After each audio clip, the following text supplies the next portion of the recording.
Bonjour à tous, bienvenue dans cette nouvelle vidéo visionnage de la semaine. Cette semaine, 10 films à vous présenter. Comme je suis en vacances, j'en profite un peu.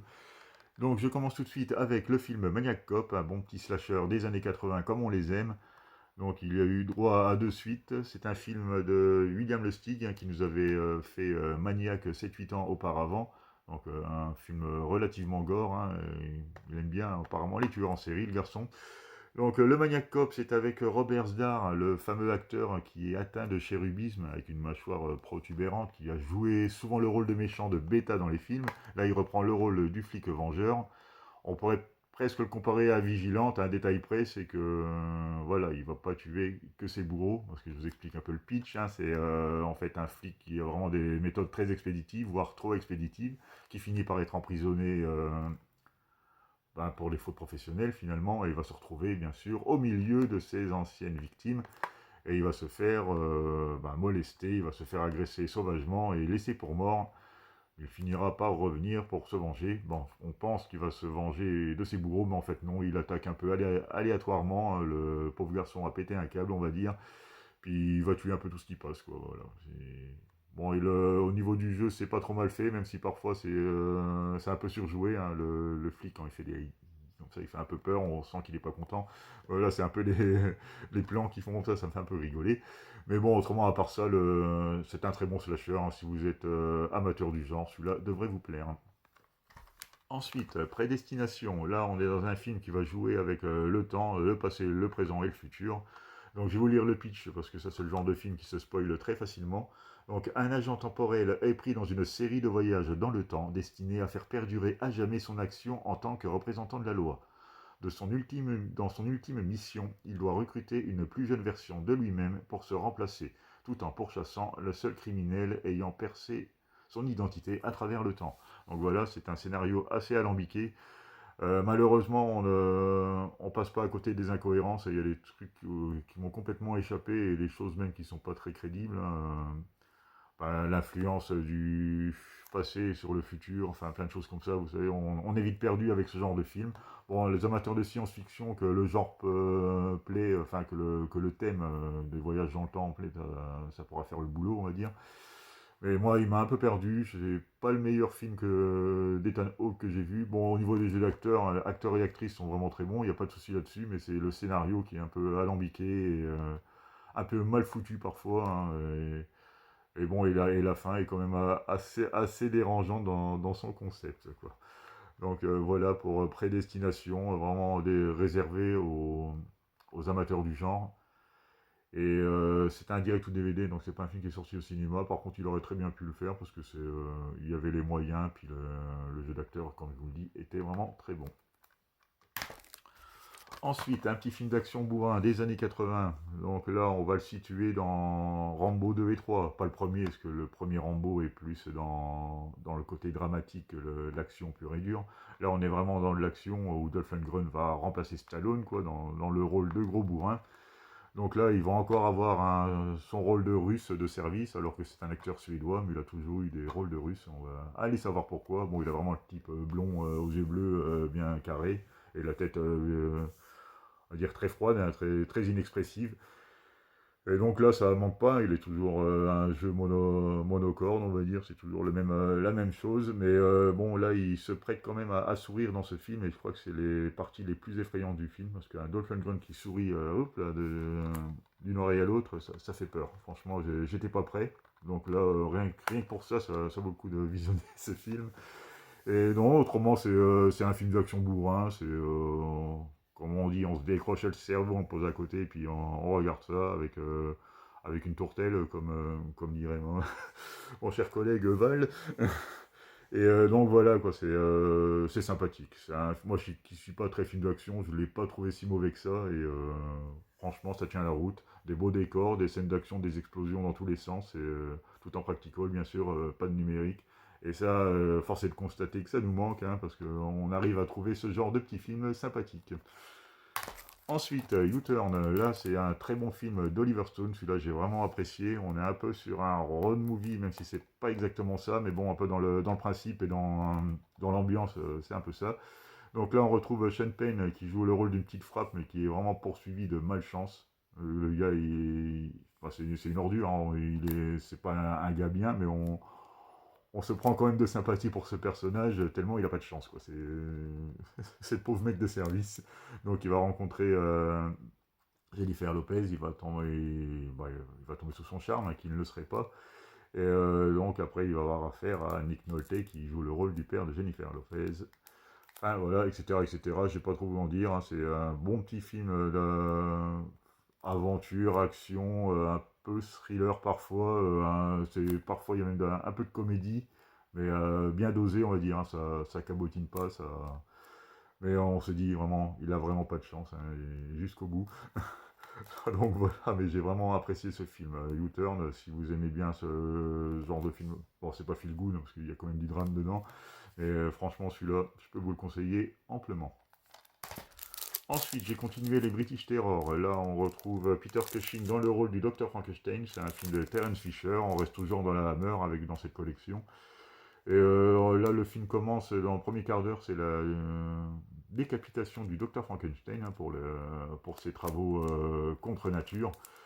Bon, notamment la créature, hein, parce que là, ça reprend un peu la suite des événements. Mais bon, vous verrez que ça va pas s'arrêter là, autrement il n'y aurait pas de film, hein. Alors il durerait qu'un quart d'heure, ça n'aurait pas grand sens. Bon, on est toujours charmé par les films de cette époque, hein. C'est pas le meilleur, hein, du genre, hein. Frankenstein, j'ai vu vraiment des meilleures versions.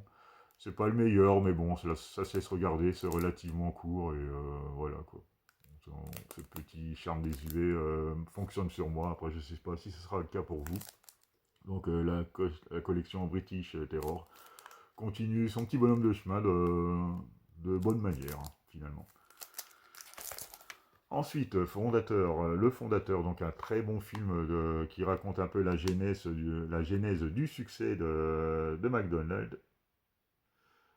Donc là, on va retrouver voilà, c'est Mac et Dick, c'est les deux frères Mac et Dick McDonald, donc qui tiennent un restaurant et qui ont créé un peu un concept de restauration rapide, c'est-à-dire le client à peine commandé, il a sa commande et voilà quoi, et ça défile. Donc c'était vraiment les prémices de la restauration rapide. Et donc leur concept va attirer l'attention de Ray Kroc, hein, qui est un promoteur un peu véreux, voire un peu beaucoup, et, euh, et qui est vraiment intéressé par ce concept et qui va demander de s'associer avec les deux frères pour développer ce concept dans toute l'Amérique dans un premier temps. Puis après, l'histoire nous dira que c'est même devenu mondial. Donc on se rend compte que ça s'est fait vraiment dans des conditions vraiment douteuses, que finalement les frères McDonald se sont bien fait avoir dans cette histoire. Bon, je ne pense pas que ce film va vraiment aller dans le sens de McDonald's et finalement décrédibilise un peu ce qu'est devenu cette entreprise aujourd'hui, mais surtout de la façon qu'elle l'est devenue, c'est très discutable. De toute façon, c'est un film qui a été controversé, hein, disons que ça dit des vérités qui ne sont pas forcément bonnes à dire.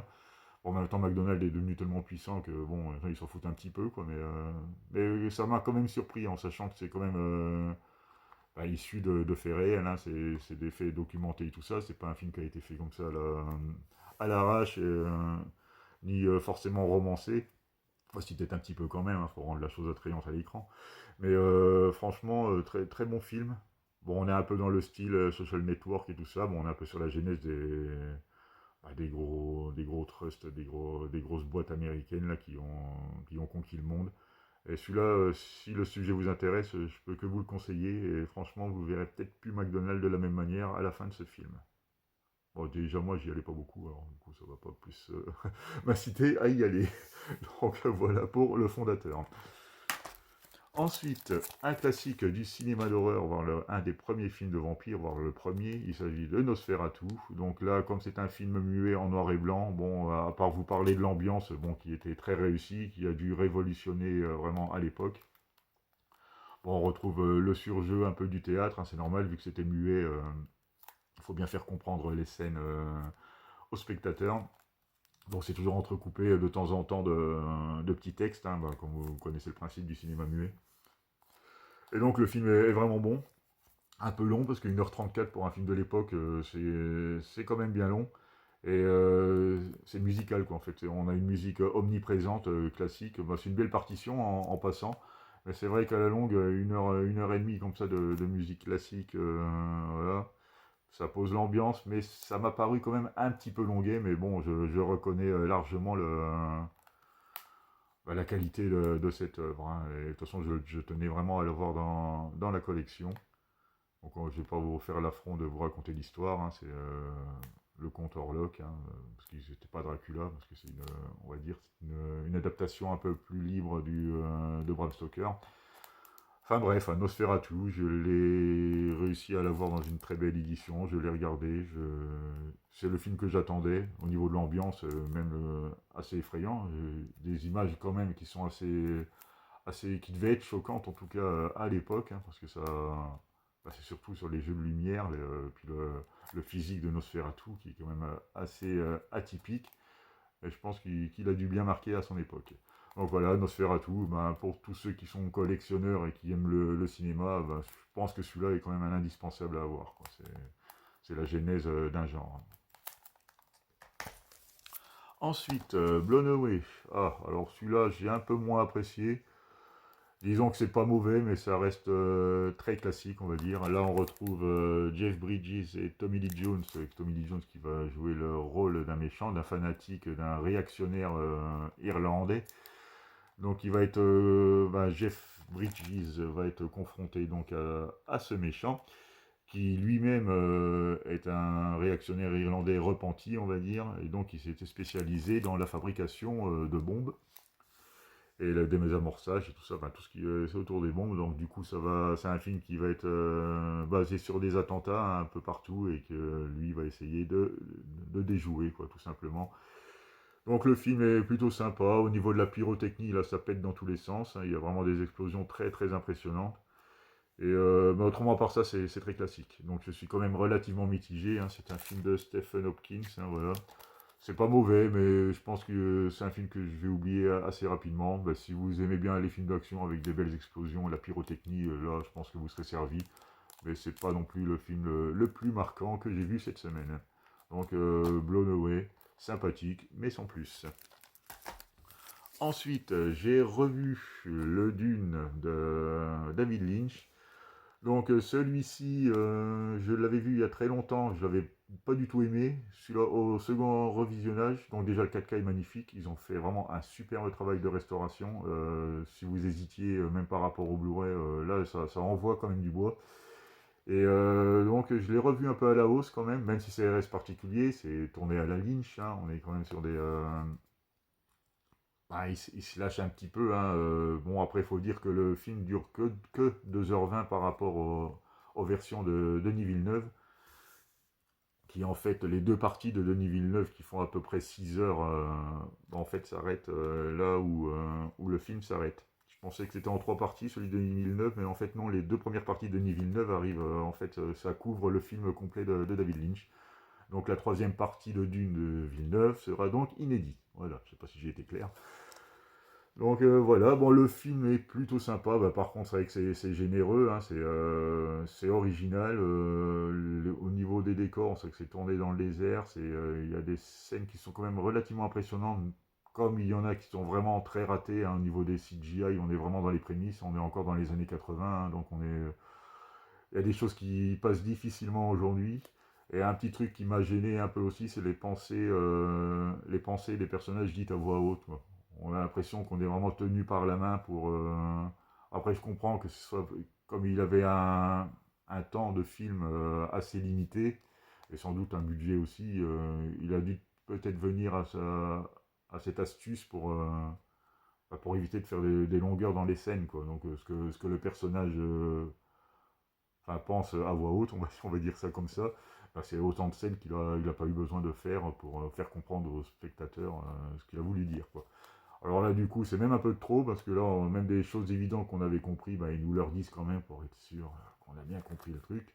Même si finalement, il y a beaucoup de choses qui sont zappées, hein, par rapport... parce que moi, j'ai vu celle de Villeneuve, j'ai adhéré et accroché plus à celle de Villeneuve avant vraiment de commencer à apprécier celui-là.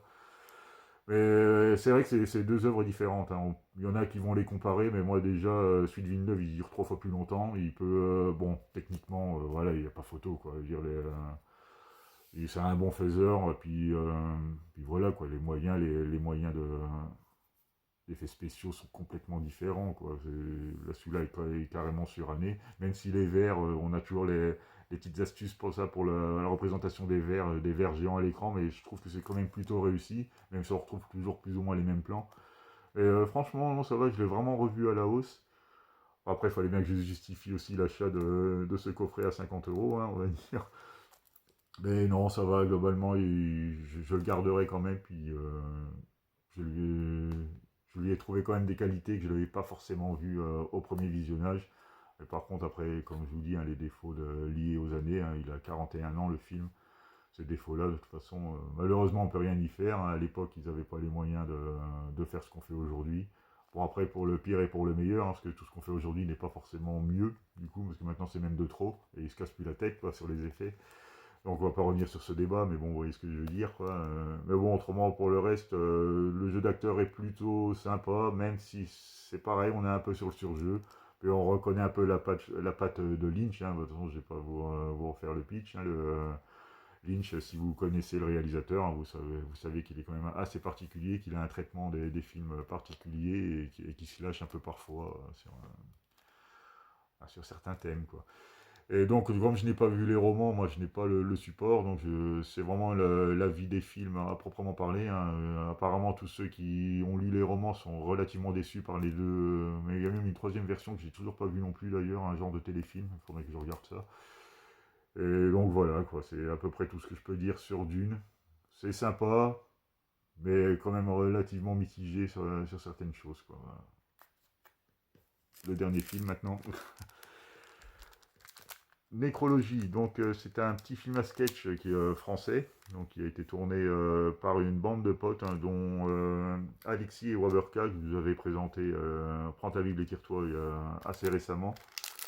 Donc là on retrouve 5 réalisateurs qui vont chacun fait un segment dans un film à sketch. Donc là c'est un peu il se la joue un peu le conte de la crypte, hein. C'est Jean-Claude Dreyfus qui va jouer le gardien du cimetière, qui va en fait exposer les différentes histoires, hein, à Alexis Wawerka qui joue son propre rôle dans le film. Donc voilà, c'est sympathique, c'est fauché, c'est des petits segments qui font 10 minutes, enfin ils font moins d'un quart d'heure.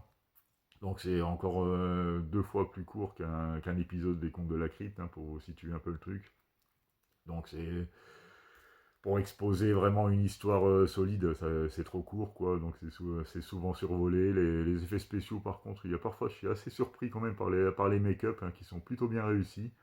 Donc c'est un petit film. Après, faut savoir ce qu'on regarde, hein. C'est vraiment du bis, avec très peu de moyens, hein. D'ailleurs, quand ils interviewent les réalisateurs, c'est ce qui revient tout le temps. C'est qu'on aurait eu un peu plus d'argent, on aurait pu faire mieux les choses. Mais bon, là, on sent qu'il y a quand même une volonté de faire. Puis les histoires sont souvent en fait inspirées des classiques du genre, hein, des contes de la crypte, de Creepshow, de toutes ces choses-là. Mais non, j'ai passé quand même globalement un bon moment. Des segments qui sont un peu inégaux, il y en a qui sont un peu moins bons, mais par contre d'autres qui sont quand même relativement bluffants, comme je vous le disais, au niveau des make-up, parce que vous n'allez pas avoir de scènes de meurtre vraiment violentes en plein caméra. C'est souvent du hors-champ, mais après avec du make-up qui est montré après, mais qui pour le coup est plutôt réussi. Donc Nécrologie, je pense que vous pouvez encore retrouver cette édition. Elle est sortie en 2019, il me semble, donc c'est relativement récent. Et celui-là, je peux vous le conseiller aussi, ne serait-ce que voir le cinéma français dans ce registre, c'est plutôt rare. Et puis on sent que c'est fait avec beaucoup d'amour et que c'est du cinéma de passionné. Donc voilà, c'est à peu près tout ce que j'ai regardé cette semaine. Voilà, le petit récap. Bon voilà, une bonne petite semaine, hein, globalement, hein. Je suis pas tombé sur des très très gros nanars et franchement ça fait plaisir. Donc voilà, je vous souhaite un bon dimanche, je vous remercie de m'avoir regardé et vous dis à bientôt pour une nouvelle vidéo.